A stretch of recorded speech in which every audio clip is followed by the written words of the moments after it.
Oui, aujourd'hui on change de décor. Aujourd'hui je vais vous parler de 3 stratégies que je n'utilise plus. Je suis dans un des parkings où je garde mes véhicules premium et cela m'a donné envie de vous parler de 3 stratégies que je n'utilise plus. Salut tout le monde, j'espère que vous allez bien. Je suis Zaïd Lawani et je vous souhaite la bienvenue sur Du salariat à l'entrepreneuriat.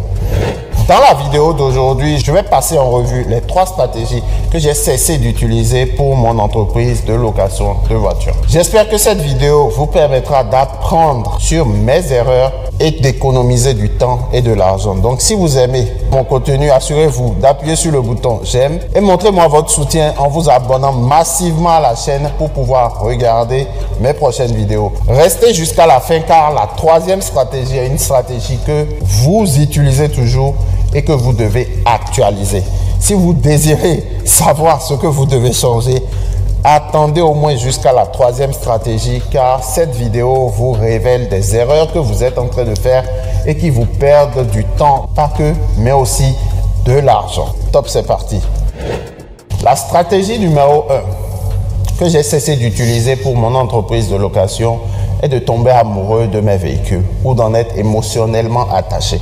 La raison pour laquelle je fais cela est que ça me permet de m'en débarrasser au bon moment. Je veux parler de quand le véhicule est frappé par une décote. Une grosse erreur que font souvent beaucoup d'autres sur les plateformes. Je veux vraiment que vous évitez cela. Tout le monde a des stratégies différentes. Mais après avoir fait quelques années déjà dans le business et ayant plusieurs milliers de locations à mon actif, mon problème avec le fait de garder un véhicule sur les plateformes trop long, je veux parler de ceux qui la gardent au-delà de 3 ans. Tous les jours, il y a de nouveaux autres qui arrivent sur les plateformes avec des voitures neuves, plus récentes que la vôtre et les louent au même prix que vous.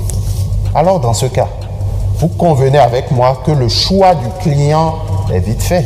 N'oubliez pas que le client est aussi là pour vivre une expérience. Donc vous devez faire en sorte que le service que vous fournissez à vos clients soit le plus irréprochable que possible. Et puis soyons francs, la plateforme ne mettra en avant que des véhicules vraiment récents, avec de bonnes connotations, c'est-à-dire 5 étoiles. Des véhicules qui ne présentent aucun risque pour leurs clients et pour eux-mêmes. Oui, parce que cela va réduire la demande d'assistance. À leur place, je pense que je ferai la même chose.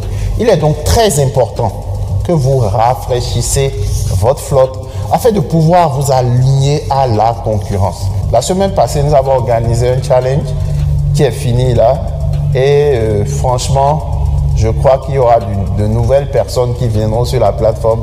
Venez changer les choses. Si vous avez participé au challenge, vous pouvez venir en commentaire et nous laisser vos avis personnels, histoire que d'autres personnes puissent savoir ce qui s'est vraiment passé dans le challenge. Bon, revenons à notre vidéo. À leur place, je pense que je ferai la même chose. Il est donc très important pour vous de rafraîchir vos flottes afin de pouvoir vous aligner, du moins pouvoir talonner la concurrence.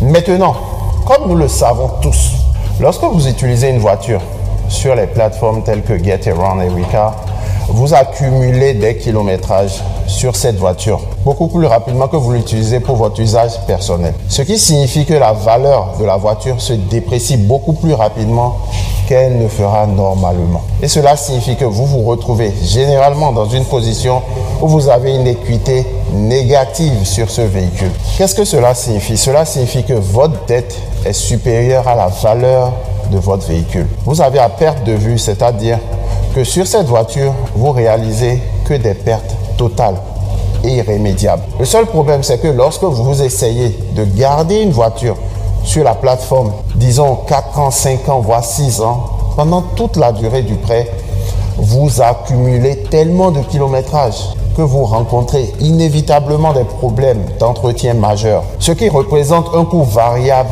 énorme et une dépense importante pour vous, car vous ne savez jamais d'avance ce qui peut mal tourner. En général, vous pouvez louer votre voiture pendant 2 à 3 ans, ce qui est vraiment l'idéal pour posséder une voiture sur les plateformes d'autopartage. Lorsque vous revendez un véhicule après 2 ans ou 3 ans, cela dépend de chacun, vous n'avez pas à vous soucier de la décote négative ou de la dépréciation parce que si vous avez bien acheté votre voiture au départ, 40% moins cher de la valeur du marché, elle garde forcément sa valeur sur le marché.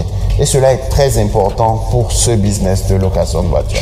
Vous allez simplement vendre la voiture et vous pourrez alors vous procurer un autre véhicule plus récent qui répond à la demande du marché sur lequel vous louez vos véhicules. L'avantage de ce système est que vous pouvez rafraîchir votre flotte régulièrement, tel que moi je le fais, et avoir les derniers et meilleurs véhicules sur la plateforme. Des marques et des modèles plus récents qui vous permettent de rester compétitif sur le marché.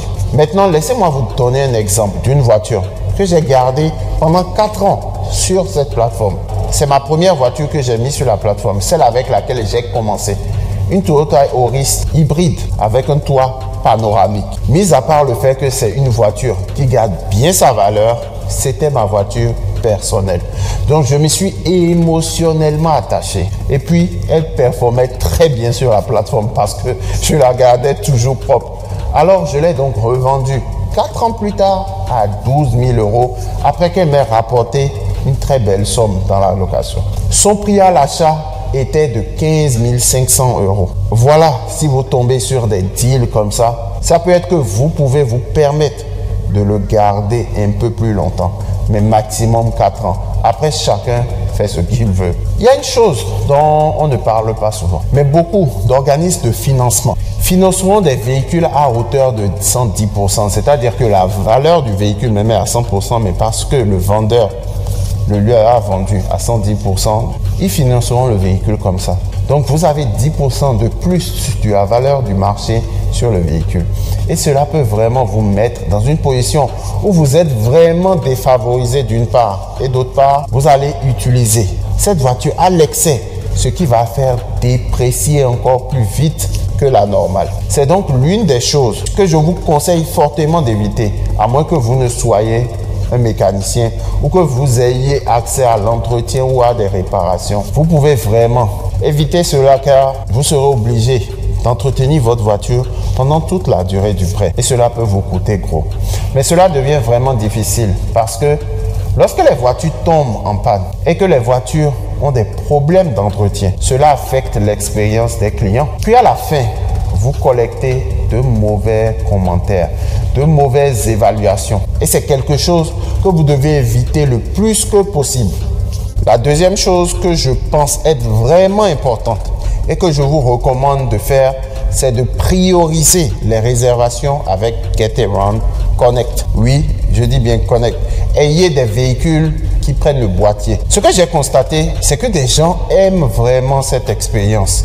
Et surtout, en tant qu'hôte, ça a vraiment libéré mon temps. Ce qui m'a permis de développer ma flotte et de m'étendre parce que ça libère du temps. Quand j'ai commencé à utiliser les plateformes, j'adorais rencontrer mes clients. Et c'est en fait quelque chose que je recommande toujours de faire en tant que nouvelle hôte sur les plateformes. Étant donné que bien sûr, ça crée un lien, un certain climat avec vos clients, ça vous aidera aussi à comprendre ce que les gens recherchent, de quoi ils ont besoin. Vous obtiendrez ainsi des données réelles qui vous aideront à vous adapter et à changer votre annonce vers leurs besoins. Et puis, vous pouvez lentement passer au sans contact. Avec les plateformes, c'est vraiment intuitif. Elles vous permettent de pouvoir lister tout ce dont le locataire a besoin pour pouvoir prendre le véhicule, afin que le locataire puisse se passer de vous. Donc en tant que hôte, ça vous libère vraiment du temps. Je n'ai pas besoin d'être sur place à l'heure précise où le véhicule doit partir et cela donne aussi aux locataires une certaine marge de manœuvre. S'ils sont en retard, pas d'inquiétude, pas de stress, ils peuvent prendre le temps et arriver quand bon leur semble. Et vous pouvez verrouiller, déverrouiller vos voitures à distance. Vous pouvez vérifier à distance leur profil et Getaround a vraiment rendu le process si facile. J'aime mieux ça et j'ai l'impression d'avoir plus de contrôle et à perdre moins de temps. Cela vous permettra de préparer vos voitures en avance. Ensuite, vous pourrez continuer votre journée et être vraiment plus efficace dans toute autre activité que vous avez en dehors de la location de voiture. J'avais l'habitude de rencontrer tous mes clients en personne. Ça me prenait du temps. Aujourd'hui, je suis passé au 100% Connect et pour ceux-là qui désirent venir en agence, nous sommes ouverts pour les recevoir. Maintenant, parfois, il y a des moments où vous savez, peut-être les gens ne sont pas prêts ou à l'aise avec la technologie. Peut-être ils ne savent pas aussi comment utiliser l'application, peut-être que c'est une première fois. Donc, ils veulent vous rencontrer en personne. Et c'est tout à fait normal. Je peux faire cette exception, rencontrer les personnes et les aider. La troisième stratégie que j'ai arrêté d'utiliser, c'est de taper manuellement les messages pour répondre aux clients.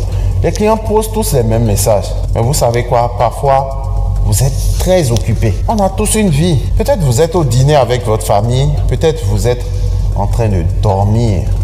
Parfois, vous n'avez pas envie de répondre à certains clients. Mais j'ai trouvé le remède à cela. Parce qu'on a tous une vie. Peut-être qu'on est en train de dîner à table avec notre petite famille. Peut-être qu'on dort. On fait une sieste. Et parfois, vous n'avez pas envie de répondre à certains clients. Et cela commence à devenir fastidieux. Lorsque vous devez le faire pour chaque réservation, cela devient vraiment répétitif. Donc, une chose que j'ai instaurée est d'utiliser des réponses préenregistrées. Donc, en gros, vous savez, les messages sont les mêmes en début de location. Les mêmes questions que les locataires ont à poser. Donc, vous répondez à tout et vous faites juste du copier-coller. C'est un élément de base aujourd'hui pour moi. Donc, en gros, vous savez, les messages pour les débuts de location. Je les écris tous. Je fais juste du copier-coller. Je les envoie pour toutes les réservations qui me parviennent. En incluant les éléments de base comme bienvenue, les remercier, l'adresse où se trouve le véhicule, afin qu'ils puissent vivre une bonne expérience. Et en faisant savoir que le véhicule est désinfecté, lavé et a le plein de carburant. On leur souvent savoir le lieu de réservation et toute autre vérification dont ils ont besoin. Donc maintenant, j'ai un message standard, un message de bienvenue qui est envoyé à tous mes locataires. Il couvre généralement toutes les questions que les gens peuvent avoir. Cela limite vraiment la communication et la rend très efficace. Et cela vous permet aussi, en tant que hôte, de gérer plus facilement votre entreprise qui est très efficace et très rationnelle. Et puis le plus important, c'est d'être très cohérent, d'accord? Parce que vous n'avez à écrire ce message qu'une seule fois. Vous pouvez vraiment y aller à fond et faire un message vraiment axé sur l'expérience du client. Ça rassure le client. Et je fais la même chose quand un locataire finit sa location. J'envoie toujours un message de remerciement. Je leur demande ce qu'ils ont aimé et si leur voyage a été agréable. Et je leur suggère de me laisser un commentaire positif sur leur expérience parce que beaucoup d'entre eux ne sont pas au courant du fait de pouvoir laisser des avis. Cela vous permet d'avoir de meilleures notes et vous aide à accumuler d'excellentes critiques 5 étoiles que vous méritez. Vous deviez définitivement rationaliser tout ça parce que ça va vous aider à fournir une expérience vraiment cohérente pour vos locataires et pour vous en tant que hôte. Cela va vous rendre la vie beaucoup plus facile. Si vous pouvez répondre à toutes les questions en un seul message et que les gens n'ont plus trop de questions à vous poser, alors vous auriez fait du bon boulot. Et bien sûr, je répondrai personnellement à tous les autres messages qui me parviendront par la suite. Mais cela vous simplifie grandement la vie. Voilà donc les 3 stratégies que je voulais passer en revue et que je n'utilise plus. J'essaye vraiment de ne pas garder indéfinitivement mes voitures sur les plateformes. Je priorise des locations Connect. J'essaye d'utiliser des réponses automatisées autant que possible pour rationaliser l'expérience client.